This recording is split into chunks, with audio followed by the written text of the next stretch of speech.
We're on, Rock. Hey, Terry. Terry's behind the camera. Say hi, Terry. Hi, Terry. And again, we're going to demonstrate another background technique for you. Terry is showing you some of the backgrounds that we did, and we used water-soluble crayons. Terry, can you get in? It's kind of, let me hold that I got it. We're good. It's stuffed with more crayons in it than it came with. I really like this brand of that. I don't really know how you say it. Karen Diach. Something like that. That's a Pennsylvania Dutch girl trying to Water-soluble crayons works for me. Trying to speak French. It doesn't work. Okay, so we're going to show you how to do this, and you can see we did a variety of different things on here where you can stamp. We used bubble wrap. We did a embossing resist technique on there. So you see that you can do a lot of different things. As a matter of fact, this particular one, Terry did the first layer, let it dry, and then did a second layer of some colors on top of that. So you can keep layering. We are going to be using gesso.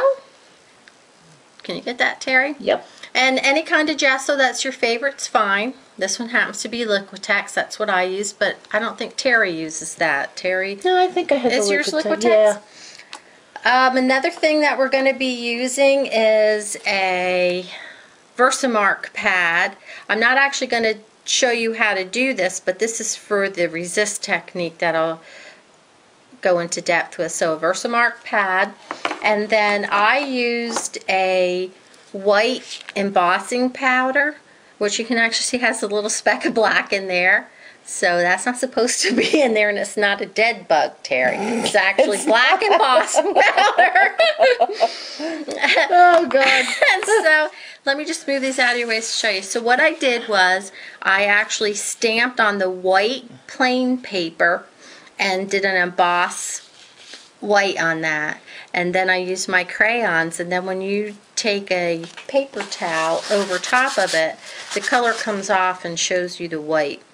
Very pretty. So we can actually layer on this again. That only has one layer on it. So how are we going to do this technique? How are we, Rock? Now, what kind of paper are we using here? Okay, that's a good point. This particular piece of paper is 140-pound watercolor. This particular paper was 80-pound white cardstock. I find that I like the 80-pound cardstock better than some of the thinner things. But what I found doing this particular technique, it seems like the watercolor paper actually takes this technique a little bit better. But we didn't do a second layer on this, and we will, just to see how that holds up. But we'll start with this first.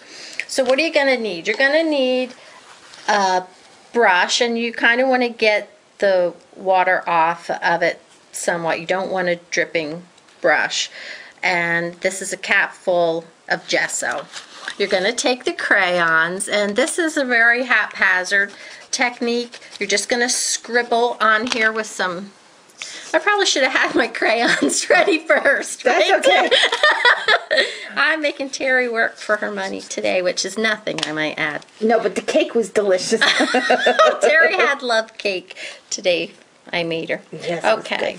So you want to load up your brush with gesso, and it should just be damp, not wet, and you're just going to scribble on your paper. You can really get in there and scrub, and you want to be generous with your gesso and make a mess. You can go in a swirl pattern, back and forth, and you don't really want to fuss too much because you can do another layer. And you can see how the colors really blend well. So the gesso kind of helps to prime the paper as well. So you're going to be able to do a lot of different things with this as far as layering goes. Right. I found that this is a really, really great way to prep a lot of journal pages really quickly with color. So we're going to put that one aside just to let that dry. Let me just clean up my mess here. Terry teases me about this watercolor spritzer bottle. I mean the water spritzer bottle, spritz and everything. But we'll take this one back and let's layer on top of this with maybe just a couple different colors. We'll use some purples. Let's see what happens if we layer on here. So again, we don't really want our brush, that has a little bit of color in there, too wet. Load it up with gesso. Just come in here and swirl it. What I will say is this takes a little bit of a, you have to work with this to find the right consistency, wouldn't you say, Terry? Absolutely. The more you use this technique and try it, you'll find that there is a little bit of a learning little learning curve to it. But to be honest, it's not a real huge learning curve. It's not difficult at all. It's just basically not working it too much, I think, is the key to the whole thing. And just having fun with it. Yeah, so with this embossing technique, as this starts to dry, you can see, if you just come in and swirl your paper towel over that, the paint kind of lifts off of it, which gives you that resist. Real pretty look. Now I could still stamp over that. I could still add more paint. I could add dimensional, modeling paste. Yep. There's a lot of things you can do with it. We took one and we stamped some bubble wrap and, well, actually, yes, we did this one. When it was wet, oh, we have that little mess on our table there.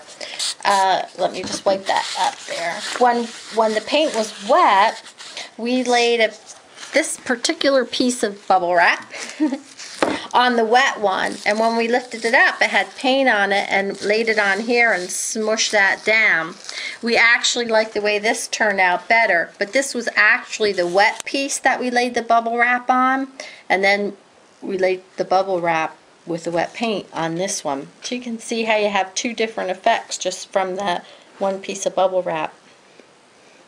and then if you layer a little more color on it, you can get more intensity. Like this one? Right, especially for the second layer. You don't seem to need as much gesso as you did the first time around. So you can tend to go a little heavier on your water, a little lighter on your gesso, and, you know, add a little more color and more depth to it, and that'll give you more layers also. Also, this works, as Terry said, great for journal pages. So for those of you who like to journal, this is a great way to get a whole background full of color on your journal page. So, Terry, do you have anything to add? No, I think that's pretty much all she wrote on this one, Rock. Okay, well, there you have it. A nice, simple technique. From the Blue Finger production team of Terry and Rock, we're signing out, and we hope you have a good day. Bye. Bye.